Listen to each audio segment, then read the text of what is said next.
कल की क्लास में क्या क्या बताया गया था? परासरण दाब के नियम,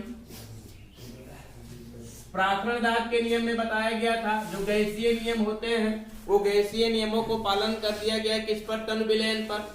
और किसने पालन किया था? वान ठाप ने। वान ठाप ने बताया था कि गैसों के गुण और टन विलेयनों के गुण आपस में मिलते जुलते हैं, इसलिए समस्त गैसीय नियम को वान ठाप ने किसमें लगा दिया? टन विलेयन पर लगा दिया। वैद्युत अनवघट्ट के टन विलेयन पर लगा दिया। तो जो नियम उन्होंने लगाया उन्हीं के साथ में क्या जोड़ दिया गया? वान ठाप जोड़ दिया गया, जिसे बायल का नियम उन्होंने लगाया। पहला नियम कौन सा था आपका? बायल का नियम।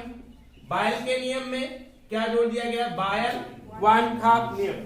बायल के नियम में क्या बताया गया? बायल का नियम गैसीय नियम था, अब इसे क्या दिया गया? बायल वान हाफ नियम।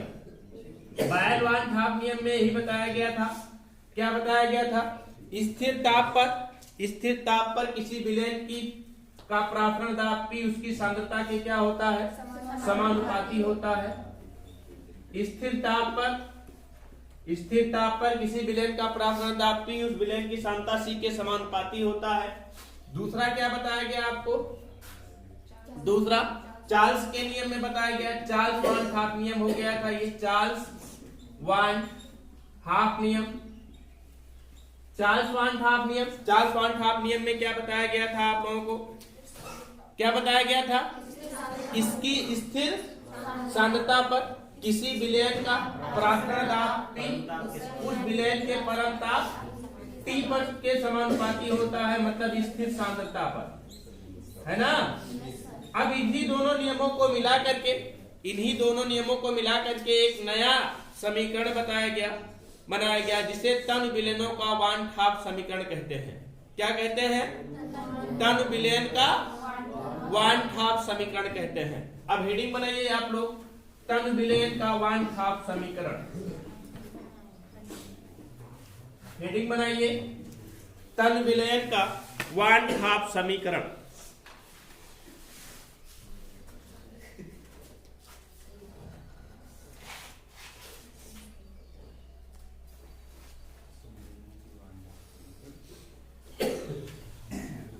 हाँ, हेडिंग बनाइए आप लोग, टन विलेयन का वान हाफ समीकरण। वान हाफ समीकरण कौन सा होता है? आपको बताया गया था गैसीय समीकरण। गैसीय समीकरण बताया गया था ना, उसी तरीके से आप लोगों को टन विलेयन का वान हाफ समीकरण बताया जाएगा। वान हाफ समीकरण किसको व्यक्त करता है? प्रासरण दाब, आयतन और ताप में। प्रासरण दाब, आयतन या सांद्रता कह सकते हैं यहाँ पर, सांद्रता, और किसमें? ताप में संबंध व्यक्त करता है। तो जो समीकरण किसमें प्रासरण दाब, आयतन या सांद्रता व ताप में संबंध व्यक्त करता है, उस समीकरण को क्या कहते हैं? टन विलेयनों का वान ठाप समीकरण कहते हैं। और इसकी भी उत्पत्ति किससे हुई है? उन्हीं दोनों नियमों को मिला करके। कौन कौन के नियम को? बायल के नियम, और दूसरा कौन सा? चार्ल्स के नियम को। दोनों नियमों को मिला करके टन विलेयन का वान ठाप समीकरण बनाया गया है। और ये वान ठाप समीकरण है क्या आपका? PV = RT, लेकिन एक मोल के लिए है ये, 1 मोल के लिए। और n मोल के लिए कितना हो जाता है आपका? n मोल के लिए क्या हो जाता है आपका? PV = nRT। P क्या होता है? P क्या है आपका? प्रासरण दाब होता है। P क्या होता है? प्रासरण दाब होता है। V क्या होता है? आयतन होता है। N क्या होता है? किसके मोलों की संख्या? विलेय के मोलों की संख्या होती है। और T क्या होता है आपका? परम ताप होता है। टी परम ताप होता है और आर क्या होता है बेटा, विलयन स्थिरांक। गैसीय स्थिरांक नहीं बेटा, विलयन स्थिरांक, क्योंकि ये समीकरण दिखाया गया है किसके लिए, तन विलयन के लिए, वैद्युत अनवघट्ट के तन विलयन के लिए समीकरण प्रदर्शित किया गया है, इसलिए इस आर को क्या बोलेंगे हम, विलयन स्थिरांक कहेंगे, है ना। तो हम कहेंगे तन विलयनों का वान हाफ समीकरण कौन सा समीकरण होता है, ऐसा समीकरण जो किसी विलयन के प्रासरण दाब, आयतन, सांद्रता व ताप में संबंध व्यक्त करता है। आयतन में या सांद्रता में संबंध व्यक्त करता है और ताप में, तीनों में संबंध व्यक्त करता है, तो उस समीकरण को कौन सा समीकरण कहते हैं, तन विलयन का वान हाफ समीकरण कहते हैं। वान हाफ समीकरण की व्युत्पत्ति किससे हुई है, दो नियमों को मिलाकर के हुई है, बायल के नियम और चार्ल्स के नियम को। है क्या समीकरण, पीवी इक्वल टू एनआरटी, एक मोल के लिए, और एन मोल के लिए क्या हो जाएगा, पीवी इक्वल टू एनआरटी। तो लिखिए, जो समीकरण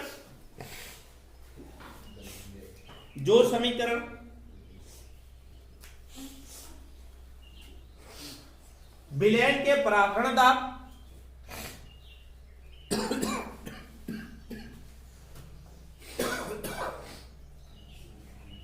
आयतन या सांद्रता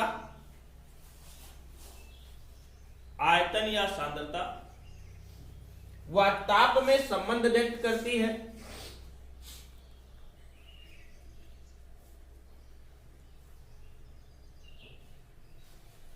उसे तन विलयनों का वान हाफ समीकरण कहते हैं।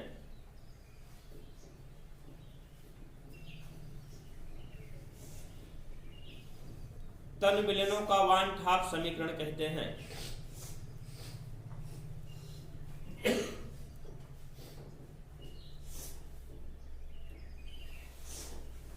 वान हाफ समीकरण की व्युत्पत्ति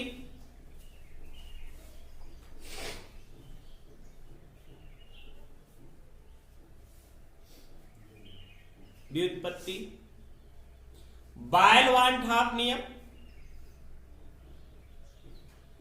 और किससे, चार्ल्स वान हाफ के, चार्ल्स वान हाफ के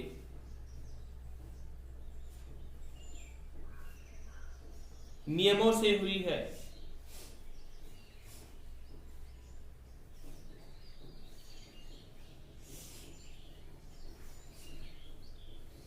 नियमों को मिलाकर हुई है, नियमों को मिलाकर हुई है।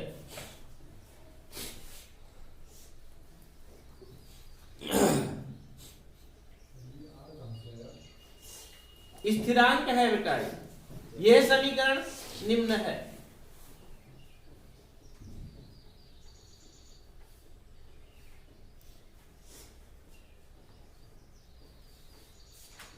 लिखिए, PV equal to NRT,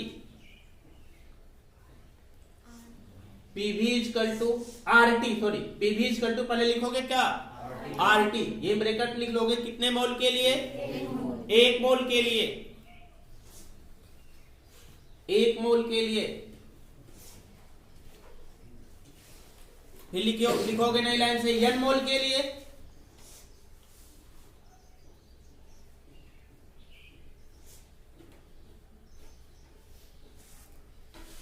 PV equal to nRT, n mole के लिए PV equal to NRT.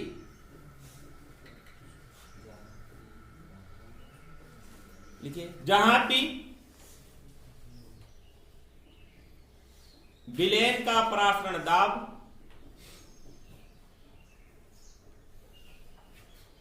We विलयन का आयतन,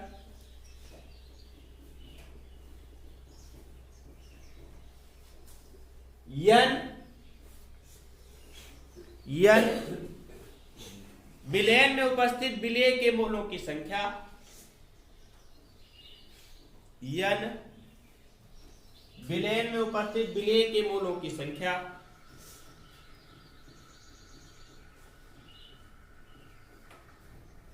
टी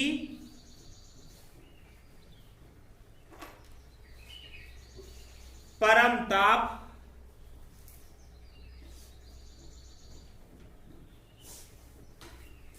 T परम ताप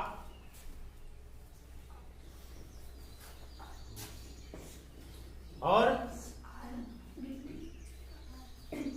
R विलयन स्थिरांक है।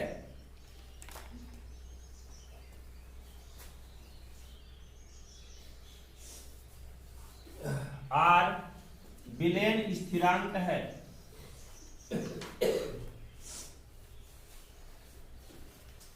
जिसका मान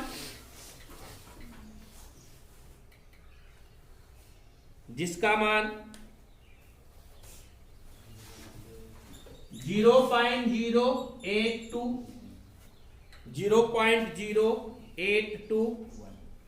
लीटर वायुमंडल प्रति डिग्री प्रति मोल है। लीटर वायुमंडल प्रति डिग्री प्रति मोल है।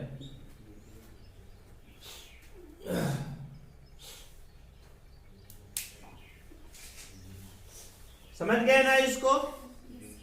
वन हाफ समीकरण, तन विलयनों के लिए वन हाफ समीकरण, ऐसा समीकरण जो प्रार्थना दाब विलयन के प्रार्थना दाब आयतन सांता व ताप में संबंध व्यक्त करती है। समीकरण को हम तन विलयनों का वन हाफ समीकरण कहते हैं। वन हाफ समीकरण की व्युत्पत्ति बायल के वन हाफ नियम और चार्ल्स वन हाफ के नियमों से हुई है। यह समीकरण होता क्या है? पीवी इक्वल टू आरटी 1 मोल के लिए और n मोल के लिए निकालना होगा तो पीवी इक्वल टू nRT, जहां p विलयन का प्रार्थना दाब, v आयतन, n विलय के मोलों की संख्या, r विलयन स्थिरांक, t परम ताप है और विलयन स्थिरांक r का मान कितना होता है आपका?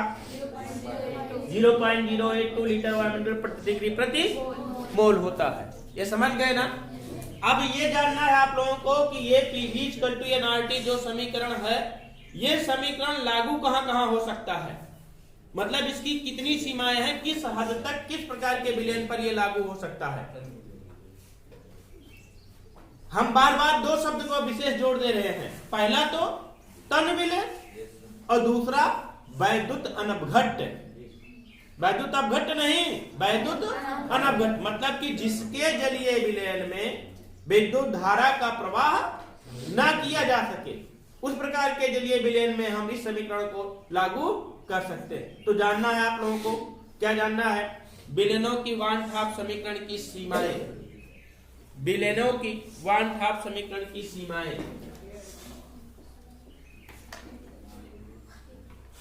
या वन हाफ समीकरण की सीमाएं।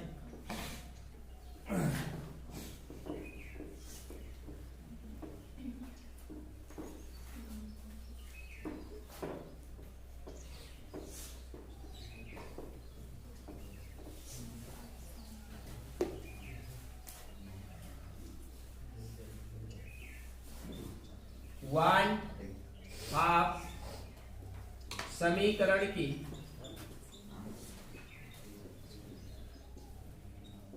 सीमाएं, वन हाफ समीकरण की सीमाएं ये किस प्रकार के विलयन पर लागू हो सकता है? पहला किस पर लागू हो सकता है? ये आवासशील वैद्युत अनवघट्टों के तन विलयन पर। आवासशील का मतलब क्या होता है? देखिए, आवासशील वैद्युत अनवघट्ट के तन विलयन पर, आवासशील वैद्युत अनवघट्ट के किस पर? तन विलयन पर। इसका मतलब क्या होता है? इसका मतलब यह हुआ कि ऐसा पदार्थ जिसका जलीय विलयन बनाए, ऐसा पदार्थ जिसका जलीय विलयन बनाए और जलीय विलयन बनाने के बाद उसमें वैद्युत धारा प्रवाहित करे, तो उसमें वैद्युत धारा का प्रवाह ना हो, वो वैद्युत अनवघट्ट है। तन विलयन का मतलब क्या है? विलय की मात्रा, विलय की मात्रा क्या हो? कम हो, विलय की मात्रा कम हो। और दूसरा एक शब्द यहीं पर और हमने जोड़ दिया, अवाष्पित। अवाष्पित का मतलब क्या हो? कि वाष्पित ना हो, विलय पदार्थ यहां से वाष्पित ना हो। तो किस प्रकार के विलयन पर लागू हो सकता है ये? वैद्युत अनवघट्टों के अवाष्पशील वैद्युत अनवघट्टों के तन विलयनों पर। हाँ, और दूसरी सीमा क्या हो सकती है, इसका उल्टा कह सकते हैं, मतलब कि वाष्पशील पदार्थों के विलयनों पर वान हाफ समीकरण लागू नहीं हो सकता है, वान हाफ समीकरण का पालन नहीं हो सकता है। और तीसरा, जो पदार्थ विलयन में संगुणित होते हैं उन पर भी वान हाफ समीकरण लागू नहीं हो सकता है। तो लिखिए वान हाफ समीकरण की सीमाएं। नंबर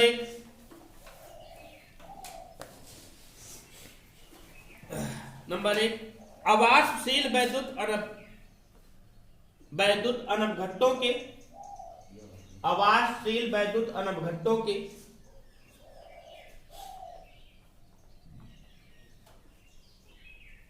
तन विलयन पर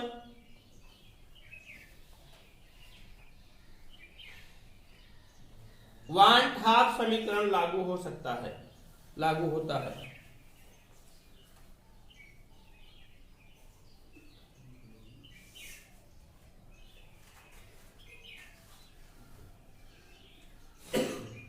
नंबर 2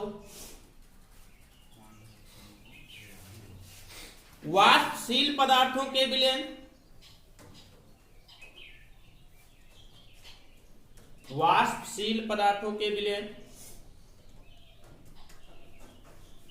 या सांद्र विलयन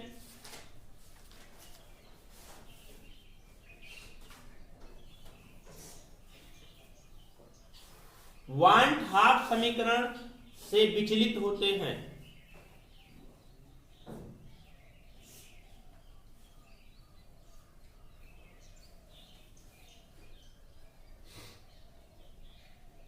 वान हाफ समीकरण से विचलित होते हैं।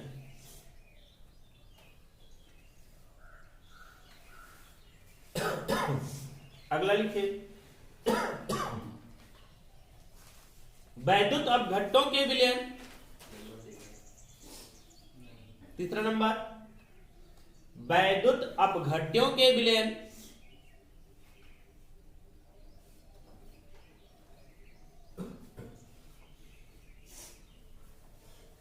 वान हाफ समीकरण का पालन नहीं करते।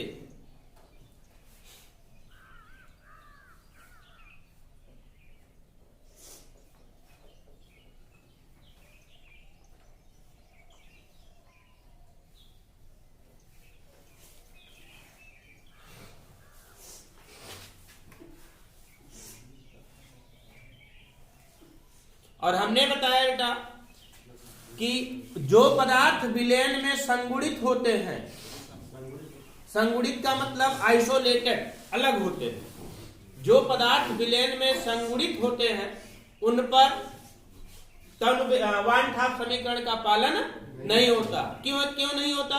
क्योंकि संगुणित होने पर परमाणुओं की संख्याएं क्या हो जाती हैं? कम हो जाती हैं। परमाणुओं और अणुओं की संख्याएं क्या हो जाती हैं? कम हो जाती हैं। तो लिखिए जो पदार्थ विलयन में संगुणित होते हैं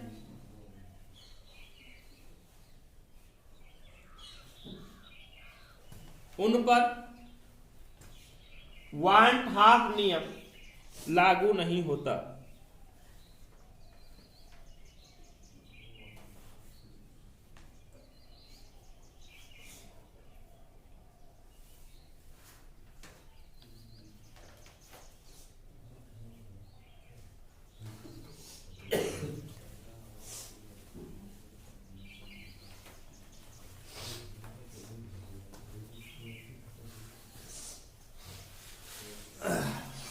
अब जानना है आप लोगों को वान हाफ समीकरण जो बताया गया है PV equal to NRT, PV equal to NRT जो बताया गया है, इसका अनुप्रयोग कहां कहां हो सकता है, क्या क्या निकाल सकते हैं इससे हम वान हाफ समीकरण के अनुप्रयोग लिखेंगे। यहां पर हम क्या वान हाफ समीकरण के अनुप्रयोग इससे क्या क्या गणना की जा सकती है, पहले तो हम इसके बारे में थोड़ा सा डिफाइन करेंगे। आपको पता होना चाहिए क्या पीवी इक्वल टू क्या होता है, NRT. PV equal to NRT, where N क्या है, एन विलय के मोलों की संख्या है, विलय के मोलों की संख्या है कि नहीं। हम जानते हैं एन इक्वल टू मोलों की संख्या बराबर विलय के मोलों की संख्या बराबर विलय का ग्राम में भार बटे विलय का अणुभार होता है। अर्थात एन इक्वल टू कितना हो जाएगा, small W by small M, होगा कि नहीं होगा। तो मतलब कि पी भी equal to small W by small M R T, होगा कि नहीं होगा। अब देखिए बेटा, आपको पता होना चाहिए, यहां से पता होना चाहिए, यदि हमें विलेय पदार्थ के अणुभार की गणना करनी होगी, विलेय पदार्थ के अणुभार की गणना करनी होगी, तो मतलब स्मॉल एम के मान की गणना करनी होगी, तो हमें पता क्या क्या होना चाहिए, प्रार्थना दाब, आयतन, विलेय पदार्थ का ग्राम में भार और टी, और आर तो स्थिरांक है। निकाल सकते हैं कि नहीं, मतलब क्या निकाल सकते हैं, विलेय का अणुभार निकाल सकते हैं कि नहीं निकाल सकते। और फिर यहीं से दोबारा लिख लेते हैं इस समीकरण को, PV equal to W by M R T, है ना। और यदि हमें विलयन का प्रार्थना दाब की गणना करनी होगी, क्या लगा निकालना होगा, विलयन का परासरण दाब, विलयन का प्रासरण दाब निकालना होगा, तो भी हमें क्या पता होना चाहिए, आयतन, विलय का ग्राम में भार, अणुभार, विलयन स्थिरांक और परमताप टी। तो प्राथमिक दाब की भी गणना कर सकते हैं कि नहीं कर सकते हैं। मतलब कि 1/2 समीकरण से मुख्यतः दो चीजें जो कि बहुत महत्वपूर्ण होता है, विलयन का प्राथमिक दाब निकाल सकते हैं और विलय का अणुभार निकाल सकते हैं, और भी निकाल सकते हैं, अगर नहीं दिया गया होगा तो और भी निकाल सकते हैं, लेकिन मुख्यतः आप लोग दो चीज यहां जानोगे कि 1/2 समीकरण से हम निकाल सकते हैं विलय का अणुभार और विलयन का प्राथमिक दाब। तो लिखिए 1/2 समीकरण के अनुप्रयोग, लिखिए 1/2 समीकरण से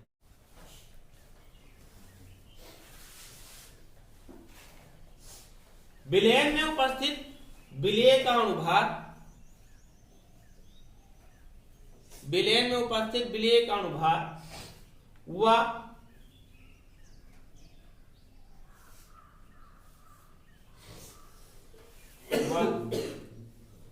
विलयन के प्राथमिक दाब की गणना कर सकते हैं, विलयन के प्राथमिक दाब की गणना कर सकते हैं।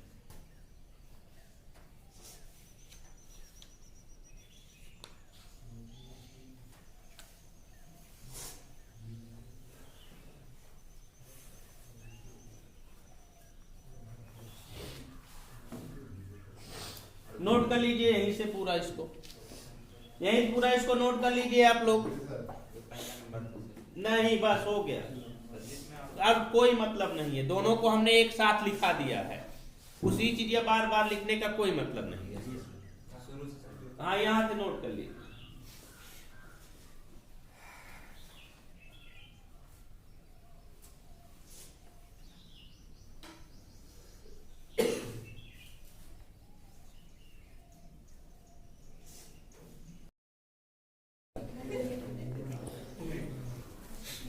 हाँ, लगा इतना।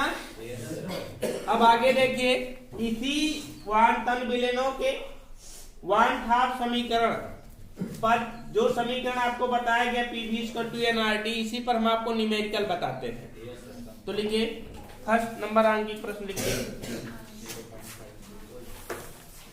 0.5%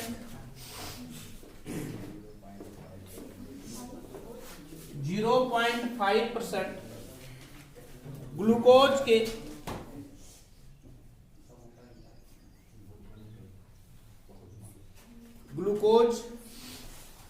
विलयन का ग्लूकोज विलयन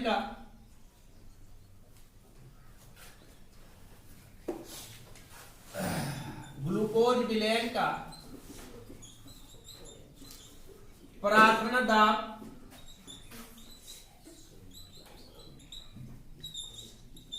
परासरण दाब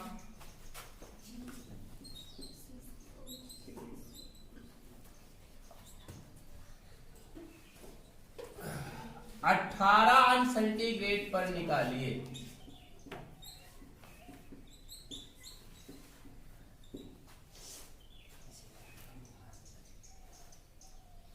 R इक्वल टू पहले भी बताया गया है 0.